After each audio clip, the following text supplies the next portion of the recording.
অভিভাবক ও শিক্ষকের কর্তব্য। আমি আমার বাচ্চাকে একটা প্রতিষ্ঠানে পাঠাইছি, আমার আসলে কি কর্তব্য আছে, আর আমি যে প্রতিষ্ঠানে পাঠাইছি এই প্রতিষ্ঠানের শিক্ষকদের কি কর্তব্য আছে। ধরেন আপনি খুব চেষ্টা করতেছেন আপনার বাচ্চাকে, আপনি হচ্ছে যে ভালো কিছু দেখাবেন বা ভালো রেজাল্ট আসছে, এ প্লাস পাবে, অনেক বড় কিছু হবে। এই যে আপনার চাওয়ার মধ্যে যদি আমার স্কুল কর্তৃপক্ষ, আমার শিক্ষকগণ যদি সহায়তা না করে, তাহলে বাচ্চাদের ভালো কিছু করা সম্ভব নয়। একটু জবাব দিতে হবে। আলোচনা সভা আপনাদের মতামত গ্রহণ নেওয়া হবে যে আপনারা কি চাচ্ছেন, কেমন চাচ্ছেন, কিভাবে চাচ্ছেন।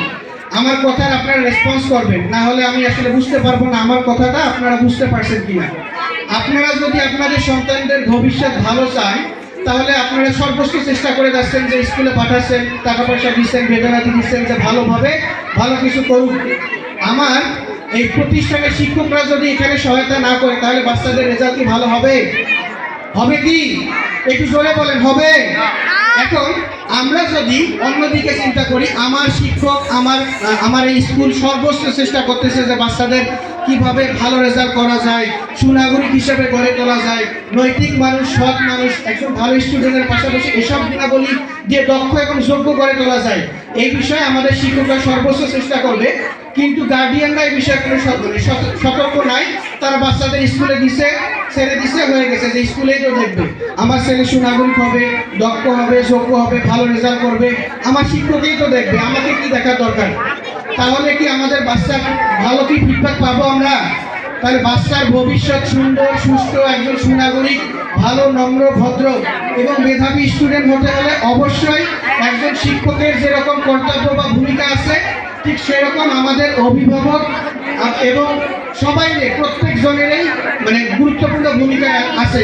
এই ভূমিকার প্রতি আমরা অবশ্যই সতর্ক হব। আমার ছেলে স্কুলে পাঠাবো, কিভাবে পড়াশোনা করবে, আমার শিক্ষকরা কিভাবে পড়াশোনা করাচ্ছে, এই বিষয়ে সর্বোচ্চ সতর্ক থাকতে হবে। দ্বিতীয় কথা হচ্ছে আমাদের দ্বিতীয় পয়েন্টটা যে বিষয় হলো, আমরা আমাদের বাচ্চাদের যে স্কুলে পাঠাই, স্কুলে কত ঘন্টা থাকে? সর্বোচ্চ 6 ঘন্টা, আর বাকি 18 ঘন্টায় কিন্তু আপনাদের বাসায় থাকে।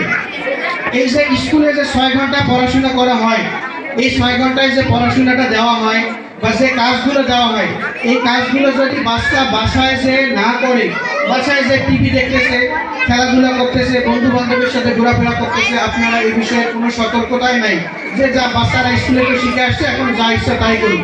তাহলে বাচ্চা ভালো রেজাল্ট করতে পারবে না? অবশ্যই পারবে না।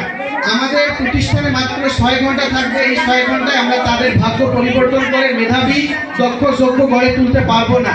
এই বিষয়ে আপনাদের সতর্ক থাকতে হবে যে বাসায় 18 ঘন্টা সময়, এই সময়ের মধ্যে বাচ্চা কতক্ষণ পড়বে, কতটুকু পড়বে, এটা আপনাদের নির্ধারণ করতে হবে।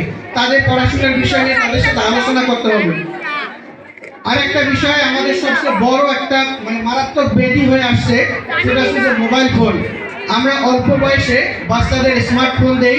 এই স্মার্টফোনে আসক্ত হওয়ার কারণে তারা বিভিন্নভাবে সমস্যাগ্রস্ত হচ্ছে। আমি বিশেষ করে একটা বিষয় লক্ষ্য করি যে বিশেষ করে ছেলেরা মোবাইল ফোন অর্থাৎ স্মার্টফোন পেলে বিভিন্ন সাইটে সার্চ করে। এছাড়াও তারা যে গেমিং বলে কয়েকটা গেম বের হয়েছে, ফ্রি ফায়ার সহ অন্যান্য গেম, এগুলোতে খুব বেশি আসক্ত।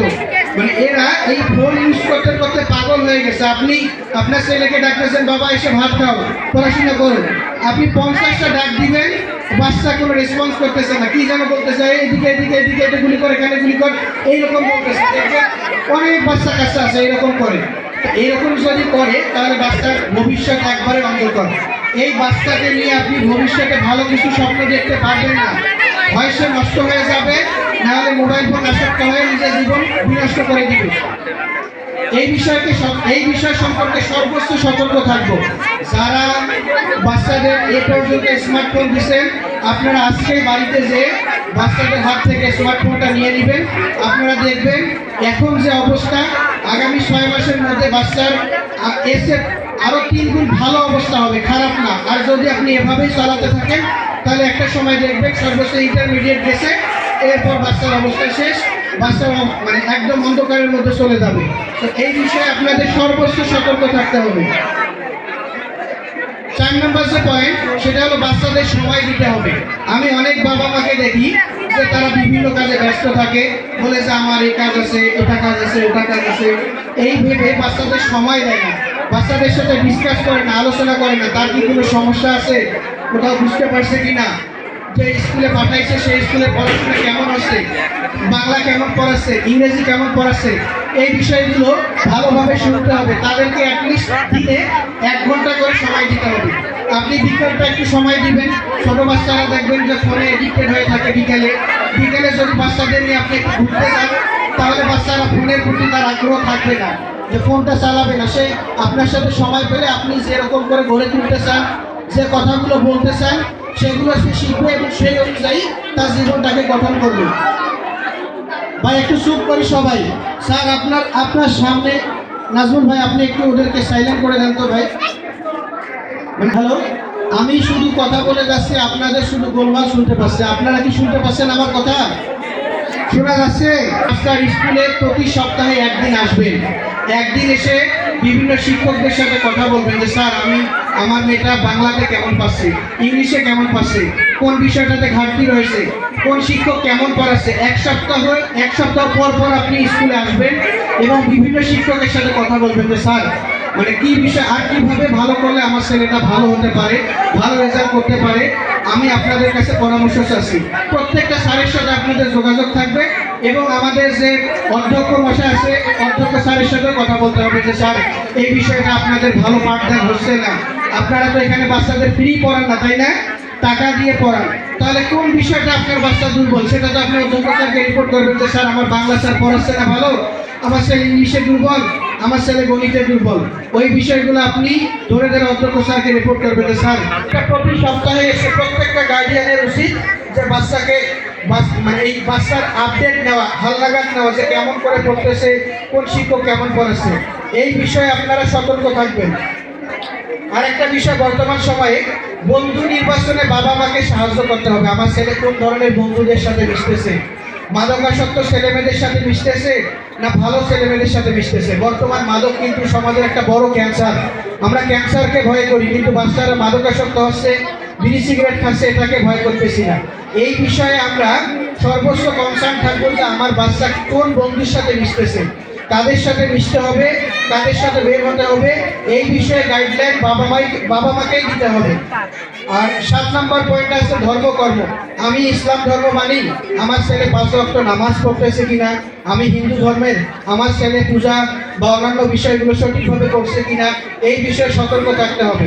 বাচ্চাকে ছেড়ে দিলাম, বাচ্চার দুনিয়াও হবে না, আখিরাতও হবে না। বাচ্চা যেন 5 ওয়াক্ত নামাজ পড়ে, ফজরে উঠে কোরআন পড়ে, বা আপনাদের হিন্দুরা যারা আছে তাদের যতটুকু করা সম্ভব সেগুলো সঠিকভাবে করছে কিনা, এই বিষয়গুলোকে আপনাদের উৎসাহ দিতে হবে যে বাবা 5 ওয়াক্ত নামাজ তোমার জন্য ফরজ, পূজা করা তোমার জন্য ফরজ, এই সবগুলো যথাযথ সময় সঠিকভাবে তোমরা পালন করো। না হলে তো প্রত্যেকটা ধর্মের সৃষ্টিকর্তা আছে, তাদের তো অভিশাপ বলে একটা কথা আছে, সেই অভিশাপ তো একটা বিষয় আছে। তো এই বিষয়গুলো আপনাদের বোঝাতে হবে বাচ্চাগুলোকে। এখন কোমলমতি বাচ্চা, আপনারা যেভাবে যাবে সেভাবেই তৈরি করতে পারবেন। এখন যদি ছেড়ে দেন, শক্ত হয়ে গেলে যে বাঁশ তো সবাই চিনেন, বাঁশের যে ছোট কঞ্চি বের হয়, ছোটতে একদিকে মোড়ানো যায়, একদিকে ভাঁজ করা যায়, কিন্তু বড় শক্ত হয়ে গেলে সেটা ভাঁজ করতে পারবেন না, হয় ভেঙে যাবে না হলে নষ্ট হয়ে যাবে। তো এখন থেকে বাচ্চাকে আপনি গড়ে তুলে, আপনি যেভাবে গড়াতে চান, যেভাবে দেখতে চান, আপনি আপনার বাচ্চাকে সেভাবেই গঠন করতে পারবেন। আরেকটা বিষয় 8 নম্বরে বলবো যে বাচ্চাদের পুষ্টিকর খাবারের দিকে নজর রাখবেন। আপনারা এই যে ফুচকা বা অন্যান্য বিষয়গুলো পছন্দের বিষয় থাকতে পারে, এই যে তেল জাতীয় খাবারগুলো পরিত্যাগ করে আপনারা পুষ্টিকর খাবারের দিকে নজর রাখবেন। এই পুষ্টির সাথে আমাদের ব্রেনের সম্পর্ক আছে। পুষ্টিকর খাবার যদি সঠিক সময় দিতে না পারি, বাচ্চারা সঠিকভাবে পড়াশোনা মনে রাখতে পারবে না, স্মৃতিতে পড়াশোনা ধরে রাখতে পারবে না। সো বাচ্চাদের পুষ্টিকর খাবারের দিকে অবশ্যই লক্ষ্য রাখতে হবে। এবং আমি আমার একটু পরিচয় দিয়ে নেই একদম সবার শেষে। আমি নাহিদুল ইসলাম, রাজশাহী বিশ্ববিদ্যালয় থেকে অনার্স মাস্টার শেষ করে খুব রিসেন্টলি, অর্থাৎ সদ্য এই আমাদের স্কুলে জয়েন করছি ইংলিশ শিক্ষক হিসাবে। আমি এই কয়েকদিনে আমাদের স্কুলের পরিকল্পনা দেখে বা শুনে খুবই বিস্মিত। আমাদের প্রত্যেকটা সাবজেক্ট ওয়াইজ খুব দক্ষ এবং যোগ্য টিচার নিয়োগ দিচ্ছে আমাদের এই স্কুল কর্তৃপক্ষ।